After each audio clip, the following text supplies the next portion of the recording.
देवानां च ऋषीणां च गुरुं कांचन सन्निभं बुद्धिभूतम त्रिलोकेशम तम नमामि बृहस्पतिम। जय श्री बृहस्पति देव। जय श्री राधे कृष्ण। आप सभी का हमारे YouTube चैनल पे बहुत बहुत स्वागत है। आइए सुनते हैं गुरुवार व्रत की कथा। जो भी भक्त सच्ची श्रद्धा के साथ, नियम और निष्ठा के साथ गुरुवार के दिन भगवान बृहस्पति देव का पूजन करते हैं, व्रत रखते हैं, कथा श्रवण करते हैं, भगवान बृहस्पति देव की कृपा से व्यक्ति के सभी प्रकार के दुख और कष्ट दूर होते हैं तथा सांसारिक सुखों की प्राप्ति होती है।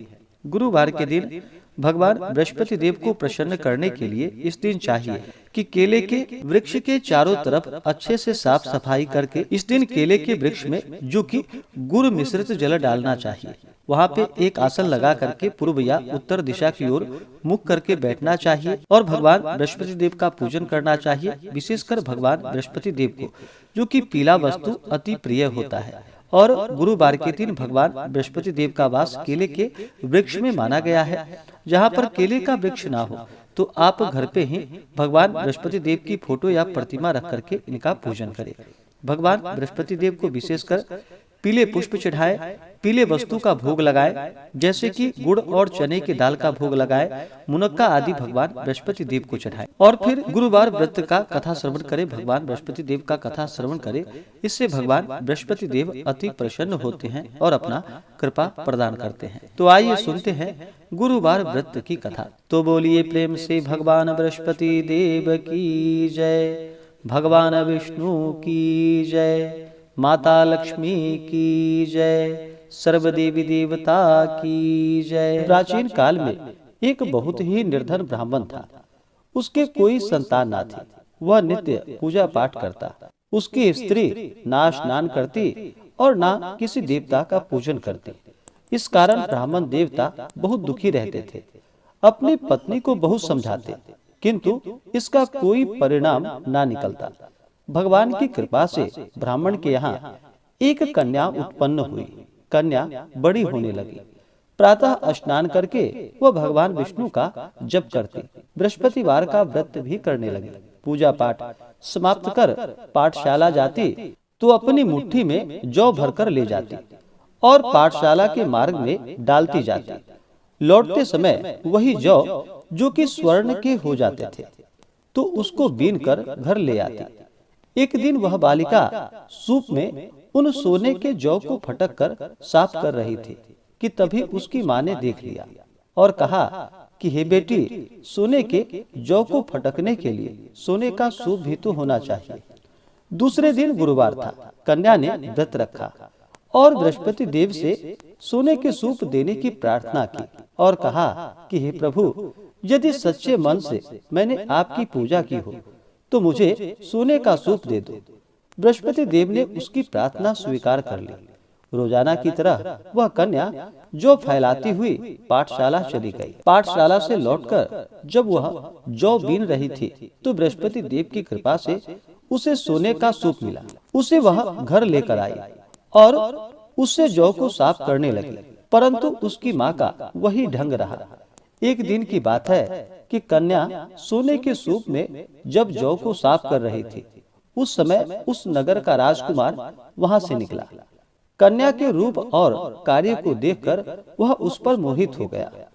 राजमहल आकर वह भोजन तथा जल का त्याग करके उदास होकर लेट गया। राजा को जब राजकुमार द्वारा अन्न जल त्यागने का समाचार प्राप्त हुआ तो अपने मंत्रियों के साथ वह अपने पुत्र के पास गया और पूछा कि हे बेटा, तुम्हें किस बात का कष्ट है? किसी ने तुम्हारा अपमान तो नहीं किया अथवा कोई और कारण है? मुझे बतलाओ, मैं वही कार्य करूंगा जिससे कि तुम्हें प्रसन्नता की प्राप्ति हो। अपने पिता की बातें सुनकर राजकुमार बोला कि हे पिताजी, मुझे किसी बात का कोई दुख नहीं है।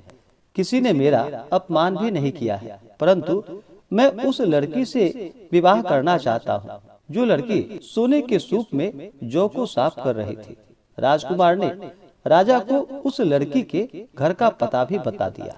मंत्री उस लड़की के घर गया। मंत्री ने ब्राह्मण के समक्ष राजा की ओर से निवेदन किया। कुछ ही दिनों के बाद ब्राह्मण की कन्या का विवाह जो कि राजकुमार के साथ संपन्न हो गया। कन्या के घर से जाते ही ब्राह्मण के घर में पहले की भांति गरीबी का निवास हो गया। एक दिन दुखी होकर ब्राह्मण अपनी पुत्री से मिलने गया। बेटी ने पिता की अवस्था को देखा और अपनी माँ का हाल पूछा, तो ब्राह्मण ने सभी हाल कह सुनाया। कन्या ने बहुत सा धन देकर अपने पिता को वहां से विदा कर दिया, लेकिन कुछ दिनों के बाद फिर वही हाल हो गया।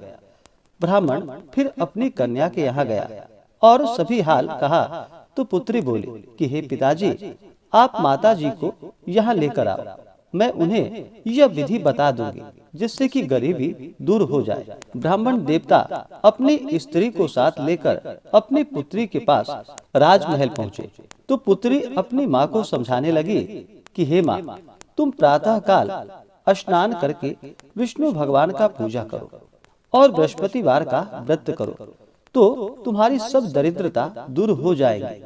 परंतु उसकी माँ ने उसकी एक भी बात ना मानी। वह प्रातः काल उठकर अपनी पुत्री के बच्चों का जूठन को खा लेती थी। एक दिन उसकी पुत्री को बहुत गुस्सा आया। उसने अपनी माँ को एक कोठरी में बंद कर दिया और प्रातः काल उसे स्नान आदि करा करके पूजा पाठ करवाया, तो उसकी माँ की बुद्धि ठीक हो गई। इसके बाद वह नियम पूर्वक प्रत्येक दिन पूजा पाठ करने लगी और प्रत्येक बृहस्पतिवार को व्रत भी करने लगी। इस व्रत के प्रभाव से उसे सभी प्रकार के सुख और समृद्धि की प्राप्ति हुई और मृत्यु के बाद वह स्वर्ग को गई। वह ब्राह्मण भी सुखपूर्वक इस लोक का सुख भोग कर स्वर्ग को प्राप्त हुआ। बृहस्पति देव सभी कामनाएं पूर्ण करते हैं जो सद्भावना पूर्वक बृहस्पतिवार का व्रत करते हैं, कथा पढ़ते हैं एवं सुनते हैं या दूसरों को सुनाते हैं। भगवान बृहस्पति देव उनकी सभी मनोकामनाएं पूर्ण कर देते हैं और उनकी सदैव रक्षा करते हैं। जो संसार में सद्भावना से गुरुदेव का पूजन एवं व्रत सच्चे हृदय से करते हैं, उनकी सभी मनोकामनाएं वैसे ही पूर्ण होती है जैसे कि उस ब्राह्मणी की सभी मनोकामनाएं पूर्ण हुई। बृहस्पति देव की कथा का गुणगान किया तो उसकी सभी इच्छाएं बृहस्पति देव जी ने पूर्ण कर दी। इसलिए सभी को चाहिए कि भगवान बृहस्पति देव का पूर्ण श्रद्धा भक्ति भाव के साथ पूजन करे और कथा सुन करके प्रसाद ग्रहण करे। इससे भगवान बृहस्पति देव अति प्रसन्न होते हैं और अपने भक्तों की सभी मनोकामनाएं पूर्ण करते हैं। तो बोलिए प्रेम से भगवान बृहस्पति देव की जय, भगवान विष्णु की जय, माता लक्ष्मी की जय, सर्वदेवी देवता की जय। इसी प्रकार से जो भी भक्त सच्ची श्रद्धा के साथ, नियम और निष्ठा के साथ गुरुवार के दिन भगवान बृहस्पति देव का पूजन करते हैं, कथा श्रवण करते हैं, भगवान बृहस्पति देव प्रसन्न हो करके अपना कृपा प्रदान करते हैं। तो आशा करता हूँ कि यह जानकारी आपको अच्छा लगा हो। ऐसे ही ज्ञानवर्धक जानकारियाँ प्राप्त करने के लिए हमारे इस चैनल पे अगर आप नए हैं तो चैनल को लाल बटन दबा करके सब्सक्राइब करें, साथ में बेल आइकन घंटी को दबाएं ताकि मेरे वीडियो का नोटिफिकेशन आपको समय से मिलता रहे। वीडियो को लाइक करें, शेयर करें, सुखी रहें और स्वस्थ रहें। जय श्री राधे कृष्ण। धन्यवाद।